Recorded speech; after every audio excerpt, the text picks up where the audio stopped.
You're listening to the Writer's Block Podcast with L.A. Wade.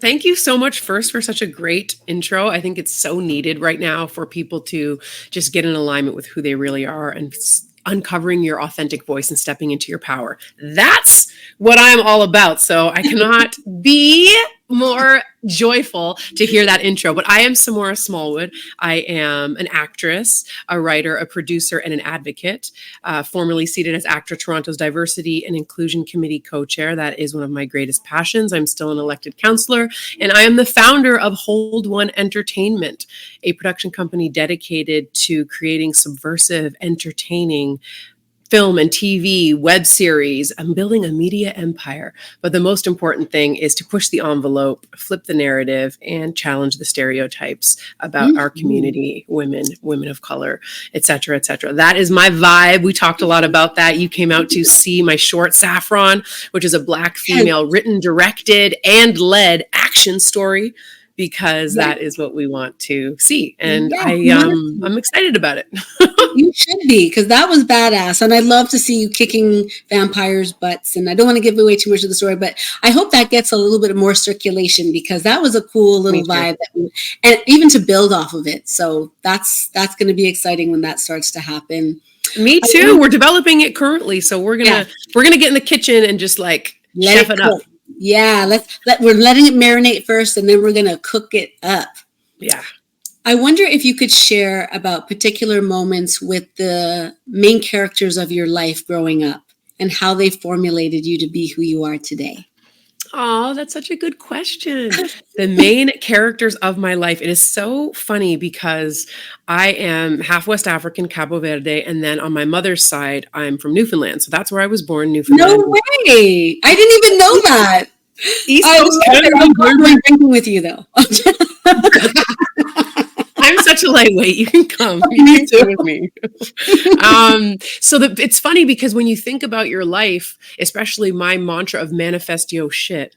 I hope I swear. That's like a soft It's swear. okay. Manifest your shit. Yeah. Well, manifest your shit came because, we all have stuff that happened to us. And especially when you choose the journey of writer, entrepreneur, artist, or anything outside of the box that people tell you should be in, or when you're flipping the script and changing the narrative or breaking the cycle in your own family, you really have to find that deep faith and belief in yourself and what you're capable of and your self-worth. So for me, when I really started to dig into that and want to step into who I was meant to become, I realized that manifestation and visualization was going to be a big part of it. I'm already a spiritual person. But when I went to seek out in the world sources for guidance on manifestation, a lot of that, and this is just totally transparent, I am half white. It wasn't just that so many of the voices were white in that space. There was so much privilege. So it actually made me feel more othered. So that's where manifest your shit came from, because it basically is just a rallying cry that no matter where you came from and no matter what happened to you, you have the right and the ability to manifest the life you dream of and deserve. Yeah.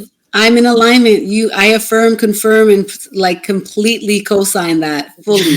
Thank you. I appreciate it. But I do have a question about manifest your shit, which was, can you share a story where the mindset of manifest your shit led to a breakthrough or success that you can point to, that I did that. I manifested that shit. Absolutely, 100%. And this is just how I talk. Everyone listening and watching, the main characters of your life, I got a couple characters, one or two of them that I am going to share. But I always find the long rambling, but ultimately worthwhile road. We're here for manifestation. Okay, I'm so glad you actually asked me that, because it can feel elusive. People just don't know how to quote unquote do it. I'm a big believer that you have to really work on yourself and get intimate with the parts of yourself that might think you're unworthy, or maybe there's no example in your family line of someone who's doing what you've done, and you're going to be the first. So I call that like a torch bearer. You go into the new part of the woods and you're the first person going. So sometimes you're looking for the path and you're just like, oh my gosh, I don't see a path. I must be wrong. This must not be what's for me. But I had the light bulb moment when I realized I'm creating the path.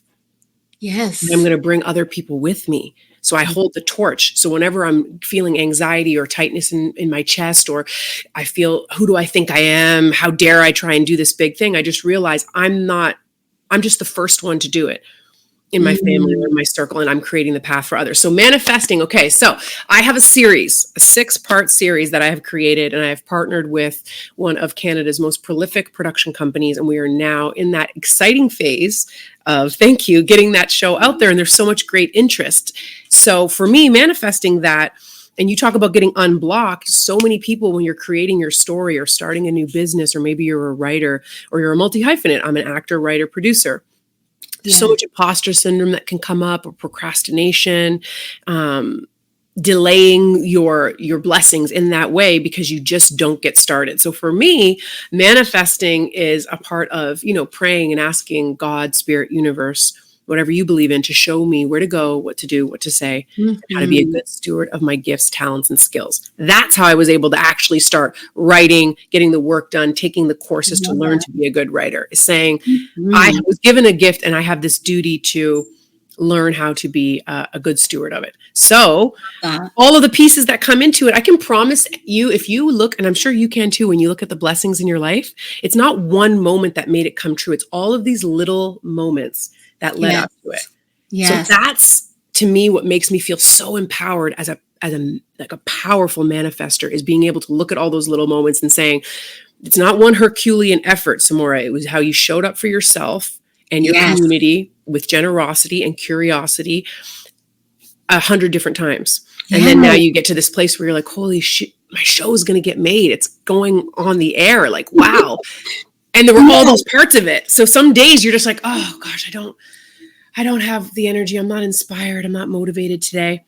That's a fallacy. Just like fearlessness, right? Fearlessness is for the criminally insane and children. We just need to call on our courage and our bravery. I'm going to do my small part today, even if it's just writing one page. I love that. That's hilarious, because I see this little version of me inside was wanting to break through. But, sometimes our society makes it so hard. The fear of rejection, the fear of embarrassment, the fear of shame, and they can be legitimate mental blocks to the way that we understand ourselves and what we're capable of. Yeah. And I wanted to talk about, I remember we were part of this female group online on WhatsApp. And I remember reading, because I'm not an actress, but I remember reading about all of you going through issues with hair and how there weren't enough people of color that are doing the hair. So in that sense, I wanted to talk about how you had to assert your identity against the industry expectations of what they just think is appropriate to let people do, and having a real block about that, but then wanting to protect your career. How do you navigate that as an example? And you may not know the answer, but we could try to figure it out together. Such a good question. And having that group of other Black women who share similar experiences was such a big, huge symbol of why having community and why representation, meaningful representation, is so important. For me, I'm biracial, so I have ethnic ambiguity. I wrote a piece, an op-ed in the Toronto Star last year about nuanced diversity, which is a term I'm really trying to get into the mainstream, because I think that when you have a system where people of color, anyone who is traditionally marginalized or historically excluded, doesn't have a voice at the decision-making table, it will still be an othered experience, meaning that, we won't tap into the meaningful steps we need to have more inclusion. And one of those meaningful steps for me, the most meaningful, I think, is to stop trying to check a box with diversity, especially here in Canada. For me, in my role and leadership role at ACTRA, the reason why, no matter how busy life gets, and I've been so blessed to have a successful career as an actor, I stay committed to my advocacy work, is because it really matters. We have such a beautiful identity and a spectrum of Blackness in Canada, especially when you get into ambiguous identity like me. You look at me and, Black people always know, but people don't. And, that's why we need more Black people in decision-making positions. So it's not always a conversation of who are you, what are you, where do you come from? No, why does it matter unless it completely has to do with the character? Like, I don't even get it. They've had white people play some roles that are not for them all the time. Yeah. So anyway, that's the biggest thing. That's when you make a billboard. Stop checking a box, and why does it matter if it's not intrinsic to the character? And then really ask yourself, well, why is it intrinsic to the character if it's not people from the community writing it?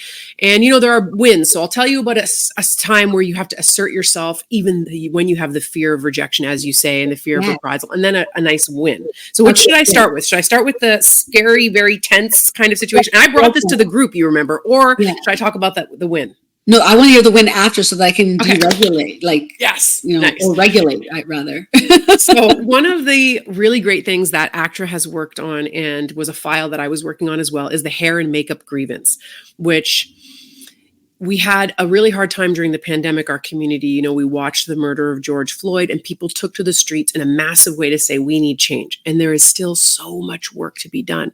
But what did come out of it in a silver lining, and I just got goosebumps, I'm a silver linings person, is that we were able to step up and say, no more. We have to see change in some way. So now there is a hair and makeup grievance. I encourage anyone who's in the business to look that up and see what the steps are. I won't get into the weeds now, but basically saying, why are there not more creatives of color, especially Black hair and makeup professionals on film and TV and movie sets? And what you're met with sometimes when you talk to people who aren't in the industry and who maybe are just audience members or casual supporters or fans of actors and actresses in their lives, is they say, why does it matter? Everyone, all hair matters. Why can't everyone? That's what they say. It's so infuriating. Wow. But I understand with compassion where that comes from, because that's why it's so important to have Black voices and women's voices on a platform and encourage people to listen to our voices. Because if you're not in the community and you haven't experienced something, how could you understand it in a meaningful way? Exactly. So having Black hair and makeup professionals on every set, not only for us, as soon as I come into a space and I see other Black people, my comfort level is on a whole other place. Love it. I'm relaxed right away, because you get into a place and there's people like you in that place. Exactly. It's amazing. So, and if you ask anybody what it's like, I remember bringing my cousin from Newfoundland to Detroit for a party once when she came to visit. You should take that on the road. Oh my God. That's funny. It would be amazing. But just to see that script being flipped and her walk into a place of all Black people and to see, okay, this is what it is. This is what the feeling is. But one of the big things that I like to say to people who might not understand and they feel like it's vanity, because I think sometimes people think all actors are very vain. And yes. Some of us are. It's okay. Vanity's fine. No judgment here. And then they think all actors are rich, right? But when it comes to this, that's true. When you come onto a film set, and why it's so important, one of the losses is, as a person of color and you have different hair needs and different makeup needs, for me to come onto a set and automatically have that extra job to do of thinking about my hair, how I might have to coach and help a hair professional about what products they should get, how I have to be so hyper vigilant during the process to make sure that it's working out. And then people might rebut that and say, well, it's just hair. Why is it such a big deal? Well, we're in an industry where what you see on screen helps you gravitate towards a character. So if one group of actors gets to look their best on screen and gets to rise in the echelon of a career and become a quote unquote star, then we have to make sure there's equity across the board for everyone.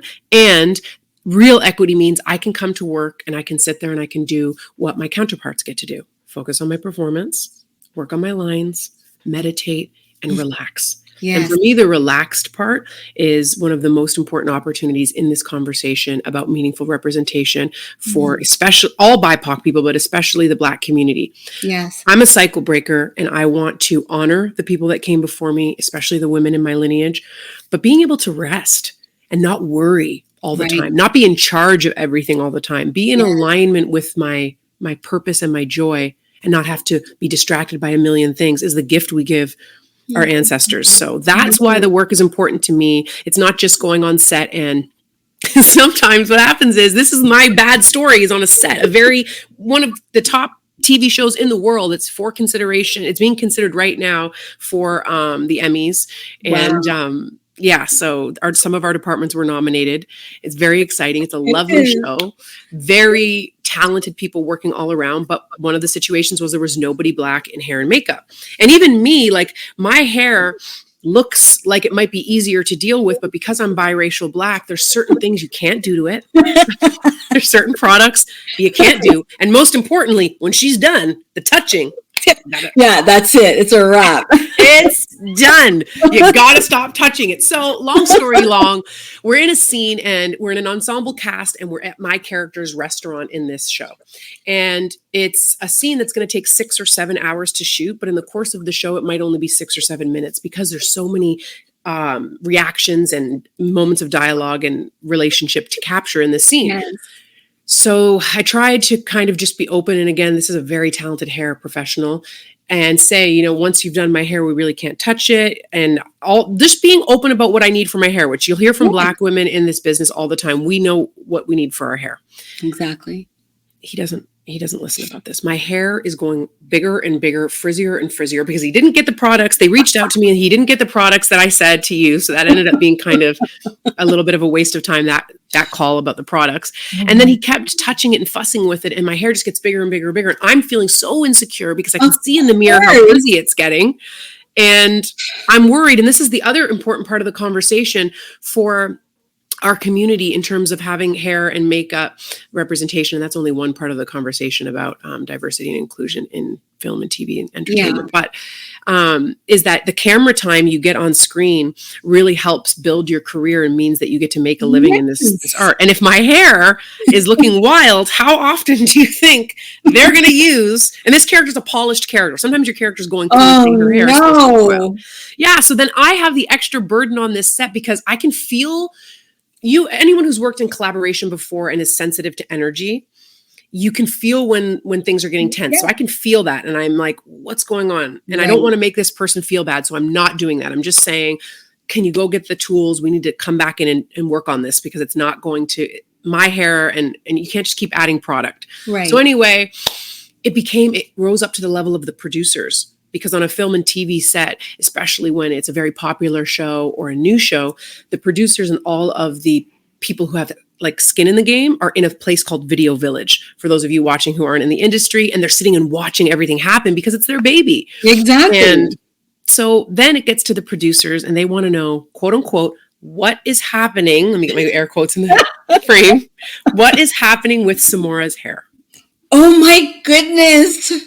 To make the bad feeling feel worse. Can you imagine? Exactly. No. I'm so glad that you know that's what was happening, because then I felt like that big. Of course. Yeah.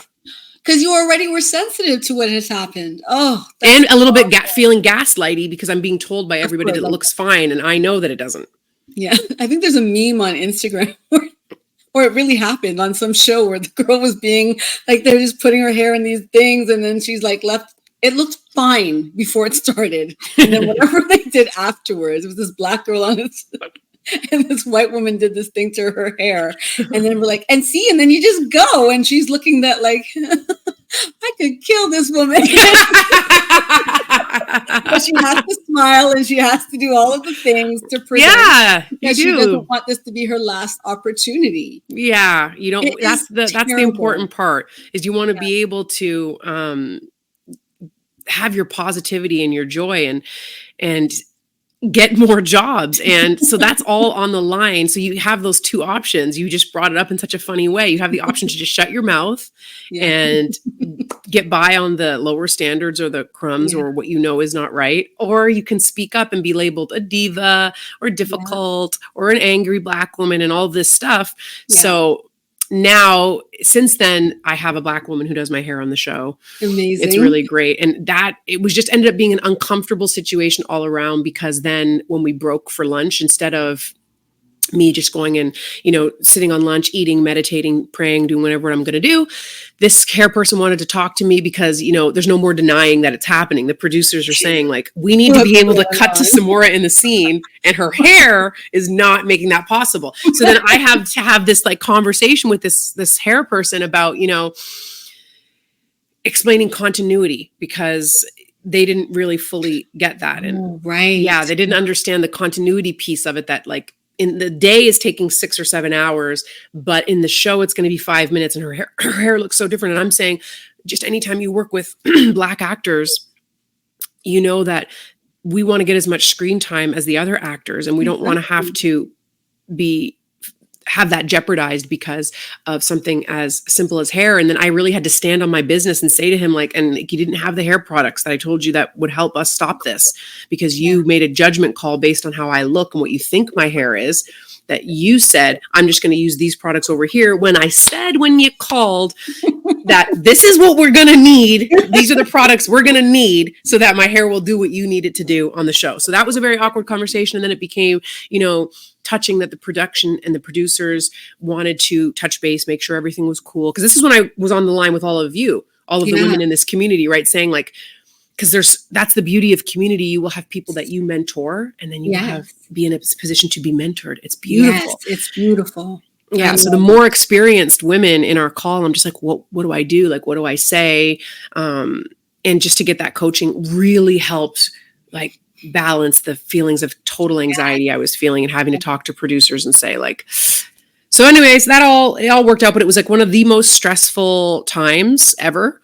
And, on a set, and it might seem small, but when you're in a work situation and you have to use your voice to advocate for your worth, and sometimes, especially as women, to say, like, I told you so. Yeah, right. Oh man. And then the Black woman to say. So there's so many. Now I have ways. a Black woman doing my hair. She's fabulous. It's great. I'm so happy to hear that. Because and does the equity group that you were part of at ACTRA act as a form of ombudsperson in the sense that people complain and go, and that's the role of the That's good. The Haven hotline is the place for you to complain for anything you've experienced on a set that you feel was discriminatory, anything at all. So this is something that actually got created post. I live right near a hospital. I'm sorry. That's okay.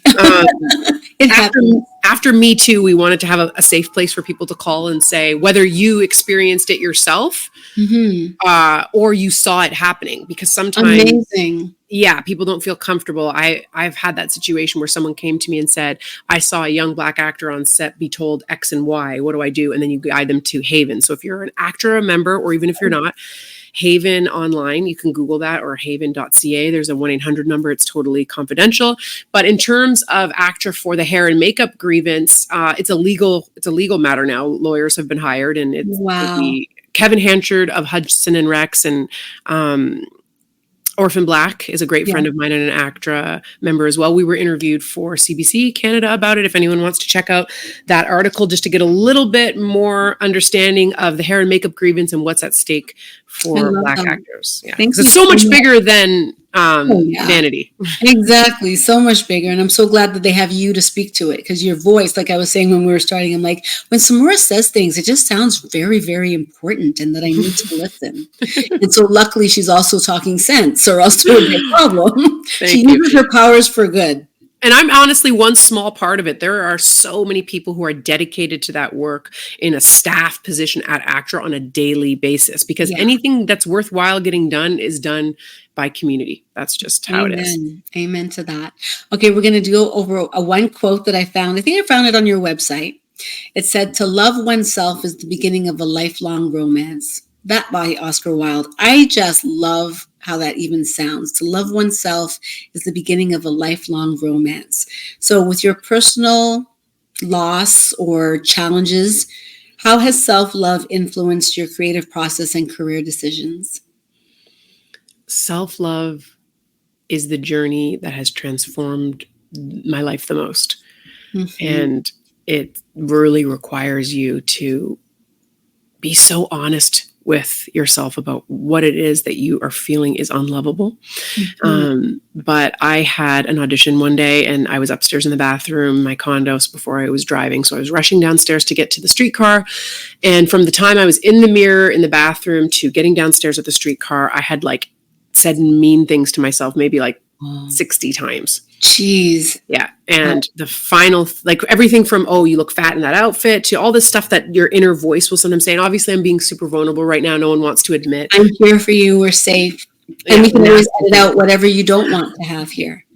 Well, I think it's important to talk about, because I have the appearance of being so pulled together and very confident and well-spoken, but we're all dealing with the journey of coming home to your authentic worth and your power. Yes. So that was the day that it all stopped. And that's the day that I came up with my mantra, manifest your shit. Manifest your shit. I got to get one of those. That's how I had to show up to manifest the version of me that I knew I deserved, because I was on the streetcar stop and I forgot something small, like my journal or something. And I said to myself in my head, of course you forgot it. You're an effing idiot. You always do this. I was like, I felt this like feeling. I don't know if it was God or my higher self or whatever. Like I just got goosebumps again. That was like, you can't talk to yourself like that, girl. You can't. And if you had a friend, if you had a dear friend who was going to an important audition, you would never speak to them this way. And I was horrified that I love to treat, I believe in people so much, no matter where you come from, no matter what happened to you. And that's what clicked. I realized, oh my gosh, I would never treat, and that's where it all began. And then I really think that that's why I was able to experience success, start my own business, really come home to knowing that my voice matters and how to use it. And, you know, that stuff doesn't just divinely come to you. Learning to be a good communicator, learning to be a master, and I hate that word, but learning to master anything in your craft takes work and dedication. But I think all of that started to come together from that day where I realized I've got to treat myself like a dear friend. So when I make mistakes, when I mess up, when I'm triggered, and then conversely, when I experience major success, you know, when I have a real win, or I've done a good job, or I receive praise for my work, in all of those situations, I just try to show up for myself as a dear friend. How would I show up for one of my dear friends? And then that helped me come home to the self-love piece. I love that. Thank you so much for being vulnerable, because you're right. These are important conversations. And like I said, this platform is to help other creatives and other people just realize that to be vulnerable is to be normal. You're not doing, like, you're trying to be abnormal when you're not allowing yourself to let that out. Yeah. So, I want to share my happy part, part of the hair journey, the flip side of it, of the ideal situation, because the dark side took a long time. This one's not going to be so long. I joined the cast of an Apple show. And when I joined the cast, my character had sort of a last name that intimated she might be Latina in some way. Yes. But the character's story was not centered around this identity, nor were the creators Latina. So when I booked this part, they came to me and said, we've done some digging and we've discovered you're not Latina or part Latina. And we have seen that you are part West African. Right. And so all of this conversation is happening through my rep. And it was I was walking down the street. It was one of the best moments of my life when I got this call, because they were like, we'd like to sit with you and hear about, you know, where you come from, some ideas for a last name for your character that you have. Yeah. And my daughter on the show was biracial as well. And they just wanted to say, we're thinking of writing a scene that was not in your audition package, where you're cooking. Is there West African food you'd like to cook on the show? Stop it. Stop it. That's amazing. Apple, oh my gosh. Right? I want to cry almost. I did cry. It was such a big deal, because for me, you know, when you occupy any space that's intersectional, and especially when you sprinkle on top of that me being biracial, right? Your identity is something you're seeking in life all of the time, and you want to find community and you want to belong. So to hear that, you know, we're not trying to check a box here. We've learned this about you, and how can we incorporate that part of your real identity into the show and into what you're teaching your daughter on the show? I did cry. Of course. I'm crying. Yeah. That is amazing. I'm so happy, and this is proof to you and to me that you are who you've manifested. You know, you are that person that commands someone to see you, and so much so that they have to rewrite. I love that. This is a powerful woman. Thank you. You too. A powerful woman can recognize another powerful woman and not feel anything but love, joy, and empowered herself. So excited for you. So excited for you. Okay, I'm going to play a little game called Would You Rather? Ooh. So, would you rather have the ability to instantly learn and master any new acting technique, or the power to deeply connect with any audience member on an emotional level? The power to deeply connect with any audience member on an emotional level. I knew that already, but I just wanted to see what you would say. Would you rather create a powerful, socially impactful film that receives critical acclaim, but little commercial success, or star in a widely popular blockbuster that doesn't align with your personal values? Number one. Exactly. Social relevance is so important to me, and personal claim is important too. I love it. The blockbusters will come. Once you have that It's project true. that speaks to people's hearts and makes people feel seen, they'll come see the other stuff you do. Yes, this is what allowed Denzel to be both Malcolm X and a terrible police officer. Denzel Washington's the number one. That is my number one guy. I just recently watched Much Ado About Nothing for the probably 50th time. Have you seen it? Yeah, it's amazing. He's amazing. He's amazing in every role, but what you're saying is so true, right? You have to start out with those projects, and then you become so powerful as an artist and a creator that you can make something that would have been indie a blockbuster. Because look at Philadelphia. I mean, at the time, that's exactly. Oh my gosh, we could have a whole show on Denzel. That's for sure. I'm going to manifest my shit, and Denzel is one day going to be talking to me about what he does with blocks. Yes, I have it. Let me put my manifestation out there. There's going to come a time where I share the screen with Denzel Washington in an emotionally resonant role that matters to the community. Oh, I receive it fully. And, you know, I'm in the same season. Abraham Hicks has kind of like been into my life a little bit these days. And I do it like every day. Yeah, I'm feeling her. Abraham, I would love to speak with you also, just putting it out there. Anyway. She would be so lucky to do that, because I think that would be a really good pairing, the two of you. That makes a lot of sense to me. Yeah, me too. Because I think the crossover in our communities would be fantastic.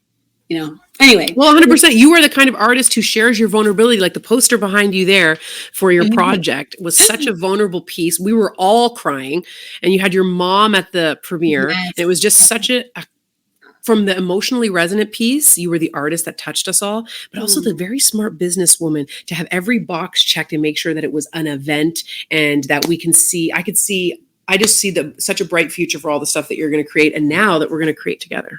Yes, we are definitely going to. I just want to put it out there, since we're manifesting and everything, that I am going to pen and co-create with Samora Smallwood and Mello Fisher one of the most amazing Black female lead action stars that the world did not see coming, but will definitely receive that they needed it. That's what I'm proclaiming in this show, since we're manifesting. Number one. Yes, I receive. I love it. Oh, man. I love this. Thank you so much. Okay. Would you rather have the chance to portray a historical figure who significantly impacted society, or an original character that represents a modern day issue you're passionate about? Ooh, I'm going to pick a historical figure. Ooh, I didn't see that one coming. I have a couple that I'm really obsessed with. Ooh. Proper casting. Don't say anything yet, because you might be in the phase of manifesting where you're quiet for a little bit about right? It. Yes. But both of those are really good. You've made the would you rather very difficult. That's okay, because one will always ultimately lead to the other when it's that good. Mm-hmm. That's actually very, very. I like that. That's an affirmation that I can hang on to. I love that. I love when I provide value to my guests also. So this is good. Would you rather have a role that challenges your physical limits, or one that pushes your emotional boundaries to the fullest? Physical limits. Yeah, when I saw you do I don't remember what it's called, but Saffron. When I saw you do the fight scene, and I remember on IG, where you can follow her IG, it's right there under her name.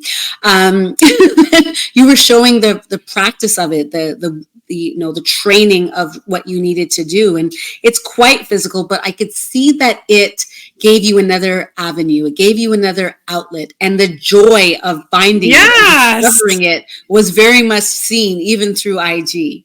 Oh, thank you. It really was. I feel so good when I'm being physical, and when you're learning that kind of stuff, fighting, there's a primal part of you that just comes out. And I say that because, I have been really blessed to play a lot of many very emotionally resonant characters that made you touch on and share those inner parts of you. And I'm so happy to do that more and more. But there's something about being physical that has all of your senses completely focused. And if there's any athletes watching or listening, like I admire athletes so much for the work ethic and the presence that is required to be good at that. That's what I like tapping into when you're just like, oh, there's nothing I can do right now except for surrender. Like I have got to be in this to win it.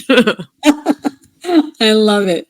Okay, I'm going to go back to a little bit about your work, and then we're going to end with some rapid fire questions. But the quote is, "The world is in for a treat with the king of Napa." How has this role impacted your career and personal growth? And what was the rewarding part about playing Maddie Brewer? I love that question. So over here, I have my little stand where I have some of my awards and things fans have sent me. I have my Maddie Brewer candle. I'm going to grab it really quickly. Yes, show us. Ooh. No way. We're like styled very similarly today. Oh my God, totally. Pink and the curly bun. Oh my gosh. This is crazy. This is good vibes. There's very good vibes. Alignment all around. Yes, okay, Maddie Brewer and the Kings of Napa changed my life for so many ways. Number one, from the audition process, getting an email that Matthew Cherry, an Oscar winner, is going to direct, and Oprah Winfrey is a producer, triggers all those feelings. And then my character is described as a powerful Black gynecologist living in California, very Sex and the City vibes with her and her friends. So all of these things that made me step up to my authentic voice and knowing who I am and my worthiness, because a lot of the times you're like, oh, am I Black enough? Yeah. And do I deserve and belong in a project with this caliber of people? Had to handle that, to handle it, did it, loved it.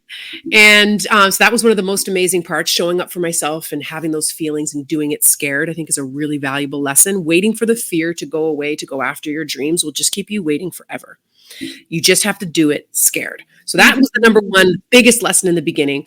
It just changed my life in so many ways, from casting, reaching out, to saying Oprah Winfrey watched the tapes herself and loved you and selected you for this project. Unbelievable. Wow.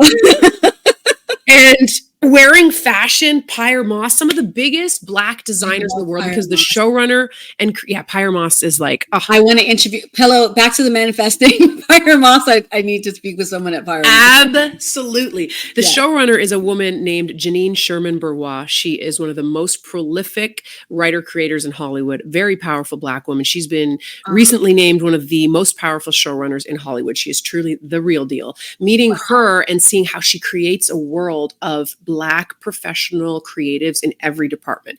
That was one of the biggest moments for me, is coming onto a set and being like, whoa, this is what it can look like everywhere you go. And not just in the department heads, but pulling designers, lesser known African designers, getting a piece from Dior that was in collaboration with Kehinde Wiley. And that's I love this. Unbelievable. It was my God. Unbelievable. The art on the walls in the show.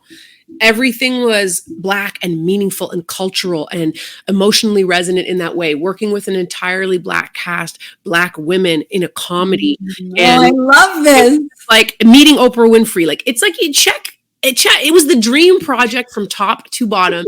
And then I think one of the most everlasting impressions the project had on me was becoming friends with the creator, Janine Sherman Bourgeois. She's one of my friends, my mentor. That's even better. Again, this is what master manifesting looks like. Well, I'm telling you, like, that's just believing in yourself and not saying it's when I'm fully confident or when I'm like ready. It's like, you're ready now. To the manifestation is embracing the self in its fullness, in the wholeness that you are. That's manifesting, and believing in that, knowing that all of these things are collaborating to give you what you want, even when it doesn't feel like it. Oh, that's the biggest part. That's the biggest part, is when things feel like you're not getting what you want. It's just because you are in that period of waiting to bloom, right? No garden. Just imagine if you had a garden in the backyard and the flowers bloomed all year long. Yeah. Imagine. That would be suspicious. Yeah, very. Right? We want to be a Stepford wife. Not real. Right. So the real you is knowing that was such a big gem that you dropped, is knowing that it is working out even when it feels like it doesn't. And that just lets me know, that's one of the powerful things that when you talk about all the different modules you can grab from is Abraham Hicks, you mentioned, is that's one of those things, is minding your frequency and choosing joy. Yes. It's really powerful. I got to write it down there. Minding your frequency. Yeah. Because that will happen. There is no life, no matter the upper echelons. Like someone like Denzel Washington can talk about how he regrets not taking the movie Seven. The Brad Pitt role was offered to him and he wasn't sure. And even someone like that at that level, the GOAT, can be vulnerable enough to say, here's one regret I have. So if someone like Denzel Washington doesn't feel he gets it right all of the time, then you can just relax a little bit. That helps. And choose joy and mind your frequency. So that's just what I try and think of if, a disappointment comes or you mess up or you make a mistake. You're just like, I'm going to mind my frequency and just keep it pushing. Mind your frequency. I like it. That's going to be a good one. I'm going to put that. I'm still mind blown about how this Maddie and I are so similar today. It's wild. It's wild. I don't think you really even, I don't know. You must have subconsciously manifested that. Right.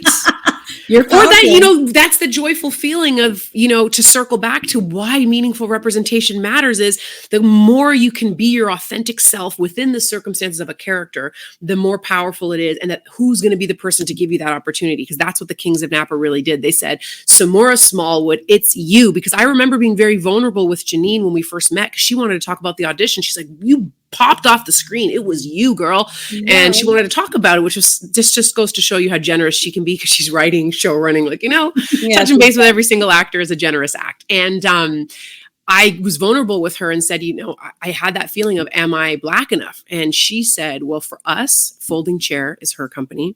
And for OWN, Oprah Winfrey's company, it's very important for us that we show the spectrum of Blackness. And you're like our Mariah Carey. You're a part of that. Giving me the goosebumps again, because this is actually something that I talk about quite a bit, especially now that my boyfriend has a biracial child. And I feel like I will hurt someone if they try to make her feel small, as if her experience doesn't matter, and that she has other sides of her, and that there's things that she may want to represent at one point and represent something differently, but she still knows who she is. And I want to support that fully.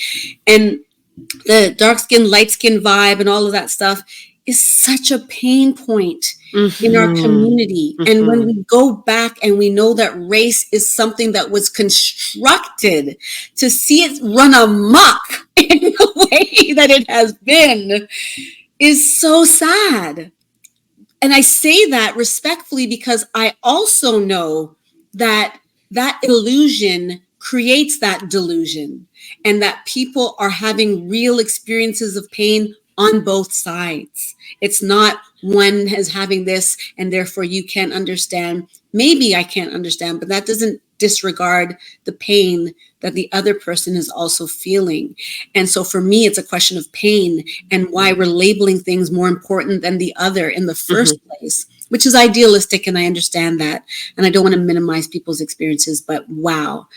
Absolutely. And, sorry to cut you off. Like, that is the fire jump starter of the real conversation, because that's what I think was so powerful about them intentionally saying, we see you in your Blackness, in your nuanced diversity, because the number one on the show, The Kings of Napa, is a very talented actress, Ebene Noel, and she is a dark-skinned Black woman. And that was also intentional.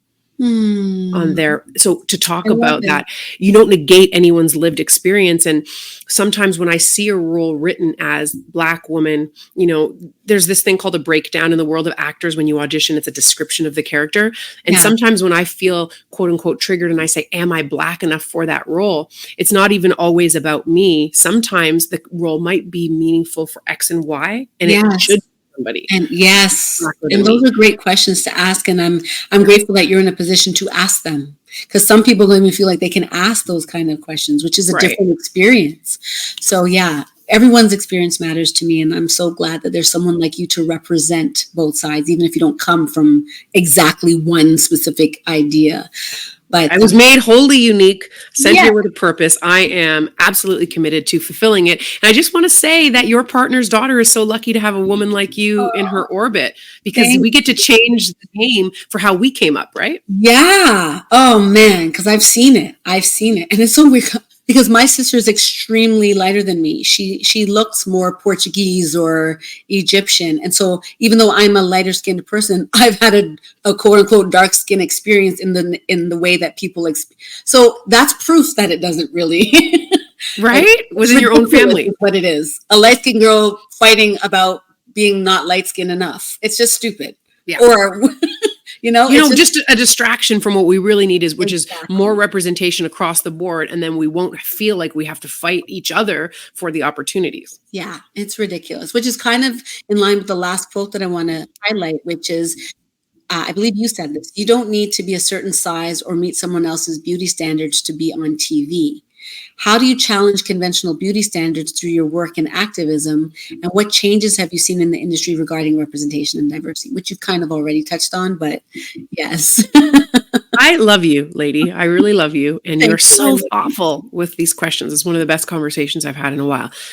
To me, diversity, equity, inclusion, and belonging includes everything from race, ethnicity, religious beliefs, and also body diversity. It's very, very important to me because I was never a very skinny person. And when I was in theater school, I've lost 95 pounds since then.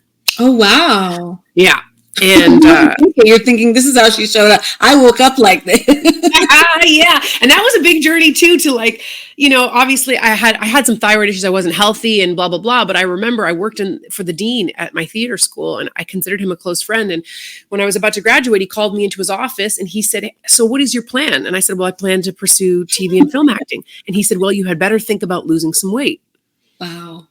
I had these moments. Like a basketball in my throat. I left his office without saying a word, but I was not like, I was 95 pounds heavier than I am now. And now I'm very athletic. I'm not skinny. Right. So I started that journey. And then now I'm still often the curviest, definitely most athletic woman on a set that I go to. And it can be really stressful because there was a time I had lost even more weight. Like if you go back, I was on the show Suits. I was so skinny then and not eating and had a very dysfunctional way of trying to fit into what I thought you had to be. Yeah. And now I understand that to be healthy, to be curvy, to show up in my fullness, thick thighs, I'm not afraid of any fitting and I'm going to show up on screen is actually a form of rebellion because I'm in my 30s and I grew up in the era where they try to tell us that Bridget Jones was fat. I always thought she's not that fat. No. She wasn't fat at all. No, she's not fat at all. Exactly. So, that's how we grew up. So that's what I try and do. And so I work out, I lift weights, but I don't know how much I weigh. That's how I show the change in the industry in my own, because everything that you do from where you're at has a ripple effect. So I don't tell anyone at any show or film that I do what my weight is. You have my sizes and you have my height. You don't need to know my weight. I don't know my weight because it's a bad energy for me to be back into weighing myself every single day. Now, if you're going through a health issue, your doctor has advised you should be weighing yourself. I'm not prescribing a lifestyle to anyone. I'm just saying what works for me. Right. And what I do to change that narrative is, and we see it so much, it's so beautiful. There was so much body diversity on the Kings of Napa as well. Is I think we are coming into it. One of the changes I've seen in our cultures, we're seeing that there are women of all shapes and sizes kicking ass. Queen Latifah, original queen. Like, yes. What was that album called? Her Reign, or that album that had UNITY on it? I was a child, a small child. And I just knew there's something about this woman.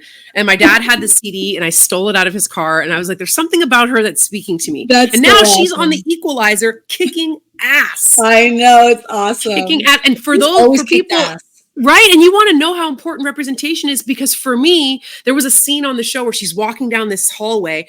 Her thighs are doing their thing. They're doing that thing that, we all know, especially as Black women, you have, like, no matter what I do, my legs are still always athletic and thick. She's walking this hall. She's telling people what to do. She has a plan and she's going to save the day. And I'm not going to lie. Like, I got emotional. Aww. Like my eyes got all misty because I just thought this is what young girls today are going to watch on TV. I know they have so much more available to them in terms of validating who they are as women. So yeah, very, very true. I love that. Thank you for bringing that up, because she's another one I'll add to. I'm going to have a manifest your shit list that I'm going to put up.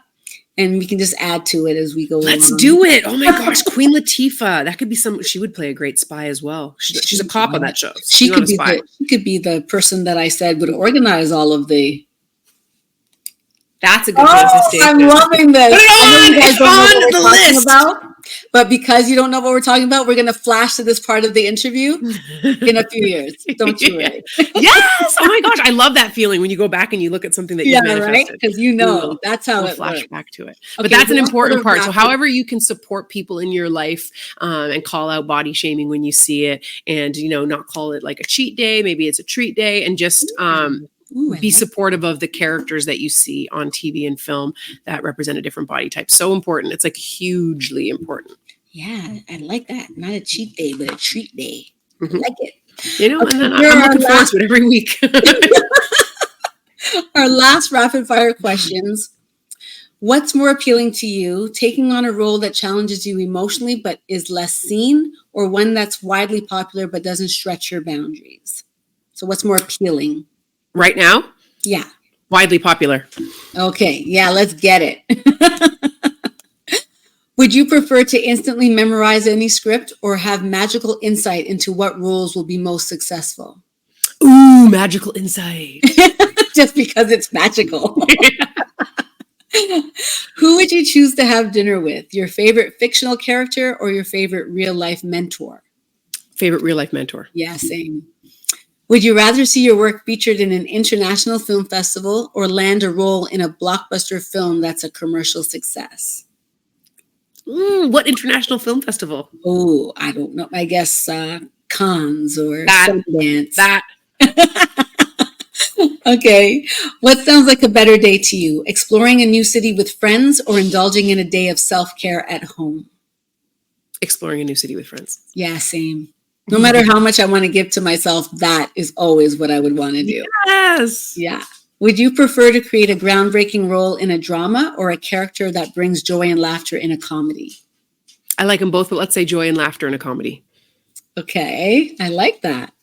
Would you rather have the power to instantly learn a new skill or the ability to deeply understand any person you meet? Ooh, that's learn a new skill. You want to learn a new skill? You said do it like fast and you get really great at it. You're like a master. Yeah, that. Because, you know, you do have to protect your energy sometimes. I could see a window in that second option where you might like connect. Ooh, and that could be scary. Sorry, you guys saw my kitchen really fast.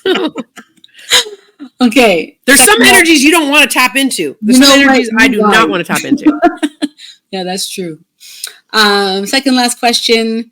What do you thirst for the most in life? Peace and fulfillment. Mm-hmm. And I you say it because I know it's already amongst you. So yeah, but you're working towards it all the time. I'm a recovering perfectionist, and you know, shifting away. I think globally, we're all, especially as women of color, saying we don't want to people please. We don't want to seek external validation. I, in my lifetime, want to be a good steward of my gifts, my skills, my talents, and change the world in any good way that I can. And I know that's why I was sent here. So I feel like when we're distracted by trying to get external validation or please others or seek approval, we're more set away from that messaging that we're receiving from God, spirit, or universe, whatever you believe in. I love it. Where are you currently blocked? And then share an affirmation on a commitment that you're going to make to help remove the block that you're currently experiencing. Ooh, okay. One block that I have, oh my gosh, this is going to get so vulnerable, is sometimes I have a harder time being fully present in the blessings that I already have because I'm quite an ambitious person and I'm always working on something. Yes. And so the way I work on that every day is I have a gratitude practice. Yes. And I pray every day, thanking God. My grandmother used to always say, don't go to God just with your problems. But whether you believe in God or spirit or universe, or there's a divine protector for us, praying to be grateful for the things that you have.